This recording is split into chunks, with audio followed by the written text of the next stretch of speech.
नगराध्यक्ष म्हणून सुनील कविस्कर आपल्या पक्षाचे उमेदवार म्हणून निवडून आलेले आहेत। या संदर्भात आपण काय सांगाल?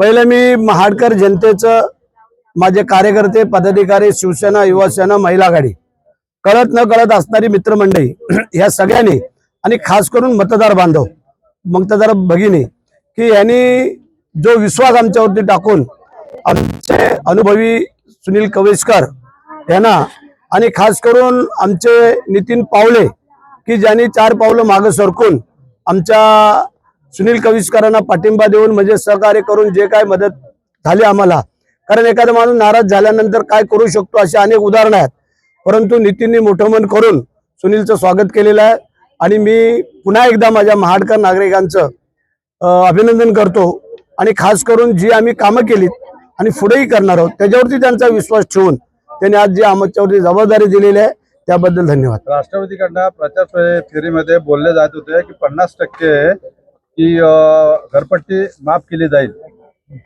ठीक आहे ना, काही गोष्टी बोलण्याला पैसे द्यावे लागत नाही आहेत पण काम करायला पैसे द्यावे लागतात। त्याप्रमाणे नगरपालिकेची स्थिती, परिस्थिती, लोकांची स्थिती त्याच्यावरती आम्ही सगळे विचार करू आणि मग ठरवू। एक प्रकारे हा सुनील कविस्कर साहेबांचाच आपण पराभव केलाय, काय सांगाल? ठीक आहे, आता ही निवडणुका जनतेच्या हातात असतात आणि जनता जे ठरवल ते तुम्ही आम्ही कोणच काय करू शकत नाही आहे आणि जनतेने दाखवून दिलं इथं फक्त शिवसेना आणि शिवसेनाच, बाकी काही नाही आणि म्हणून त्यांनी आमच्याकडे डोकावून बघू नये हा एक छोटासा इशारा आहे। रायगड जिल्ह्यातील त्या एकदम बॉटम मधून पडलेले आहेत, तुम्हाला असं वाटतं की तुम्ही कुठे कमी पडले? फार दुःख झालं नाही, कमी आम्ही नाही पडलो।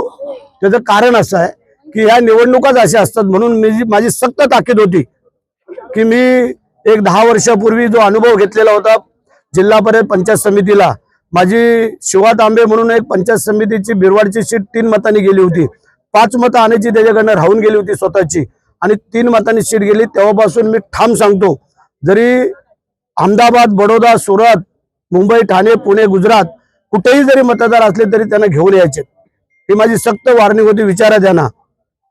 आणि ज्या वेळेला मग अशा 5-10 मताच्या फरकाने सीट जातात त्यावेळेला मग आपण शोधत बसतो, अरे ती माझी 4 मतं नाही आली, ती माझी हक्काची 5 मतं नाही आली, हा त्यातला फरक आहे। रायगड जिल्ह्यातला कौल पाहता तुम्हाला काय वाटतंय? काय वाटतं म्हणजे मला तरी आता असं वाटतंय की 1 नंबरला आम्ही राहू, 2 नंबरला बीजेपी राहील।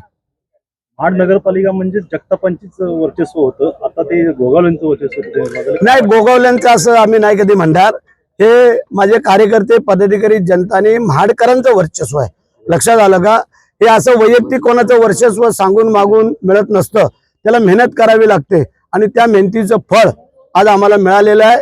तर गोगावल्यांचं वर्चस्व नाही आहे, माझ्या खास करून माझे कार्यकर्ते, पदाधिकारी, शिवसेना, युवासेना, महिला आघाडी आणि खास करून महाडकर नागरिक त्यांचं मी अभिनंदन। नगरपालिकेमध्ये थोडक्यात तुमची सत्ता हुकलेली आहे, भविष्यामध्ये तुम्ही असाच आता जो विकास तुम्ही ज्या पद्धतीने केला गेल्या 2.5-3 वर्षामध्ये हा विकासाचा ट्रेंड असाच चालू राहणार का? 100% सत्ता हुकलेली नाही, सत्ता आलेली आहे। नगरसेवक 1-2 कमी पडलेत आम्हाला, पण हरकत नाही आहे। आता बघूया अजून आगे आगे क्या होता है।